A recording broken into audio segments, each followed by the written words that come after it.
बाबा जी की प्यारी साथ संगत जी, आज जो मैं आपको बताने जा रही हूँ उससे पहले अगर आपने हमारा चैनल लाइक, शेयर, फॉलो और सब्सक्राइब नहीं किया है तो जरूर कर लें जी। साथ में बेल आइकन भी जरूर प्रेस करें जी, जिससे आपको बाबा जी की प्यारी प्यारी बातें पता चल सके। वो कहते हैं ना, मैं कुर्बान जाऊं अपने प्यारे सतगुरु पर, जो दरवाजा भी वहां से खोलते हैं जहां से उम्मीद भी ना हो। साथ संगत जी, आज जिस घटना का मैं जिक्र करने जा रही हूँ वो सुन के आपको आज ये एहसास जरूर हो जाएगा कि बाबा जी के मुख से निकले बोल हमें बड़े संजो कर रखने चाहिए। एक एक शब्द की जो ताकत होती है उसका एहसास हमें तब होता है जब हम उन वचनों का ध्यान रखते हुए मालिक का हुक्म समझकर बाबा जी की बातों पर अमल करते हैं। तो जो रूहानी और दुनियावी तरक्की जो हमें देखने को मिलती है वो देखकर हमारी आंखों से प्यार और खुशी वाले आंसू बह जाते हैं। एक बार एक लुहार था। कितना मेहनत का काम होता है ना लुहार का, उसकी मेहनत के आगे हमारी मेहनत तो कुछ भी नहीं। बाबा जी की इतनी मेहर है हम सब पर फिर भी जब हमें भजन सिमरन पर बैठना होता है तो हम कहते हैं बैठा नहीं जाता, है ना। साथ संगत जी, ये जो मैं आपको बताने जा रही हूँ वो पूरा जरूर सुनना, शायद बाबा जी के हुक्म पर चलने की प्रेरणा मिल सके। क्योंकि हम बाबा जी की बातें सुन के अपने मन को एक बार तो समझा लेते हैं कि बाबा जी ने जो कहा है हमें जरूर करना है और हम कर भी लेंगे, पर जब हुक्म मानने का समय आता है तो पता नहीं हमारी सोची कहाँ चली जाती है। अब घटना के अनुसार एक लुहार था जो पूरा दिन अपना लोहे का काम करता, फिर रात को थक टूट कर सो जाता, पर सुबह 2:30 बजे वो उठकर भजन सिमरन पर बैठ जाता। चाहे कितनी ही देर से सोया हो, भजन सिमरन पर जरूर बैठता। पूरे हुक्म पर रहने पर भी उस लुहार की भजन सिमरन में तरक्की नहीं हो रही थी। अब जिस तरह उस लुहार के बाबा जी ने उसको सिमरन बताया वो करता, पर उसको वो तरक्की नहीं मिल रही थी जो अब तक इतना भजन सिमरन के बाद मिल जानी चाहिए थी। अब रोज की तरह वो लुहार भजन सिमरन पर बैठा था, पर आज उसको सिमरन में अलग ही रस आने लगा। अब उसकी लिव भी जुड़ गई। साथ संगत जी, जब बाबा जी को मेहर करनी होती है ना तो उससे पहले छोटा सा इम्तिहान जरूर लेते हैं। अब उस लुहार का इम्तिहान शुरू हुआ। वो ऐसे हुआ कि अब वो लुहार समाधि में लीन है कि अचानक से उसके घर का दरवाजा सुबह सुबह खटखटाया और बाहर से किसी के पुकारने की आवाज थी, जिसमें वो इंसान मदद मांग रहा था और वो ये कह रहा था कि मेरी मदद करो, मुझे तुम्हारी बहुत जरूरत है। अब वो भगत लुहार सिमरन में इतना मस्त था कि उसका यही मन था कि समा खत्म ही ना हो। इतना आनंद आ रहा था, लेकिन बाहर का दरवाजा मदद के लिए खटके ही जा रहा था। अब वो भगत लुहार करे तो क्या करे।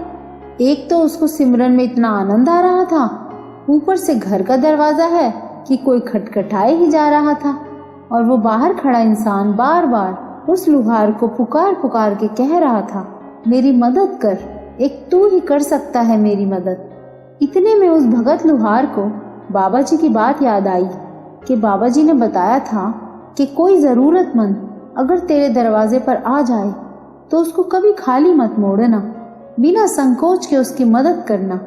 अब बाबा जी की ये बात याद आने पर वो कैसे बैठा रह सकता था, हुक्म भी बाबा जी का ही था। तो सिमरन से उठा और दरवाजा खोला तो क्या देखता है, वहां एक साधु खड़ा था और वो साधु बेड़ियों से लिपटा हुआ था। उसके हाथों पैरों पर बेड़ियां बंधी हुई थी, जैसे कोई कैदी होता है। अब वो साधु बोलता है, भाई तेरे बारे में पता करते हुए मैं पूरी रात भटकता रहा।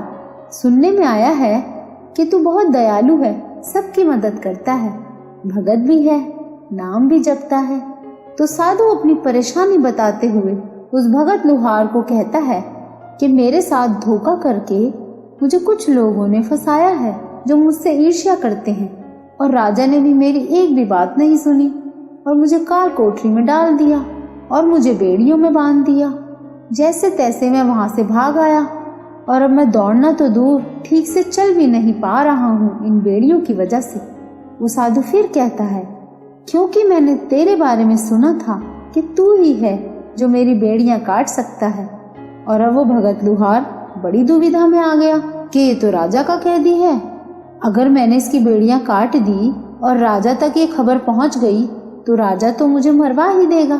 तो इतने में बाबा जी की आवाज उसको सुनाई दी, चाहे कितनी ही परेशानी आए, पर तेरे दरवाजे पर आके तुझसे कोई कुछ मांगे तो मदद से पीछे मत हटना, बिना संकोच के मदद कर देना। अब उस भगत लुहार ने बाबा जी की ये बात सुनकर दूसरा कोई भी विचार मन में नहीं आने दिया और उसने उसी वक्त उसकी बेड़ियां काट दी। और जैसे ही वो बेड़ियां काटी तो उस साधु की आंखों से आंसू झरझर बह गए और उन खुशियों वाले आंसुओं के साथ उस साधु के मुख से एक ही बात निकली उस भगत लुहार के लिए, वो ये कि जिस प्रकार तूने मेरी बेड़ियां काटी है, गुरु तेरे बंधन काटेंगे। और उसी वक्त उस भगत लुहार को शब्द धुन सुनाई देने लगी, जिस मेहर के लिए ये भगत लुहार कई महीनों से तड़प रहा था। वो मेहर उसको एक ही पल में हो गई और उसकी लिव जुड़ गई। और जब कुछ दिनों बाद वो भगत लुहार बाबा जी के दर्शनों के लिए गया तो बाबा जी दूर से ही उसे देखते ही अपनी गद्दी से उठे और चलकर खुद उसके पास गए और उसको गले से लगा लिया। और अब बाबा जी भगत लुहार से बोले, भाई तूने उस साधु की बेड़ियां नहीं काटी, तूने तो अपनी जन्म मरण की बेड़ियां काटी है उस साधु की मदद करके, और वो भी इतनी निडरता से। तूने तो नाम जपने वाले की मदद की है। मदद तो सबकी ही करनी चाहिए, पर किसी नाम जपने वाले की मदद करने का मतलब है मालिक की पूरी प्रसन्नता हासिल करना। साथ संगत जी, ये 4 वचन बाबा जी के अगर हम मान लें तो बाबा जी की मेहर होती चली जाएगी। पहला, सुबह 2:30 बजे उठना है। दूसरा, भजन सिमरन पर बैठना है। तीसरा, हर वक्त सिमरन चलते रहना चाहिए। और चौथा, जरूरतमंद की मदद के लिए हमेशा आगे रहना चाहिए, तो मालिक की मेहर हमेशा बरसती ही रहेगी। ये लोक भी संवर जाएगा और परलोक भी सुहेला हो जाएगा। जब तक हम शिकायतें करते रहेंगे तो गुरु गले कैसे लगाएगा। मालिक को गले से खुद को लगवाना है अगर, तो शुक्राना करते रहना चाहिए। वो कहते हैं ना, दुख वेले अरदास सुख वेले शुक्राना, हर वेले सिमरन। तो बाबा जी की बहुत ही प्यारी साथ संगत जी, अगर आपको ये वीडियो अच्छा लगा हो तो लाइक ज़रूर करना जी, और इस वीडियो को ज़्यादा से ज़्यादा शेयर करना, जिससे बाबा जी की प्यारी संगत तक बाबा जी की ये प्यारी प्यारी बातें पहुंच सके। और इस चैनल को सब्सक्राइब भी ज़रूर करना जी।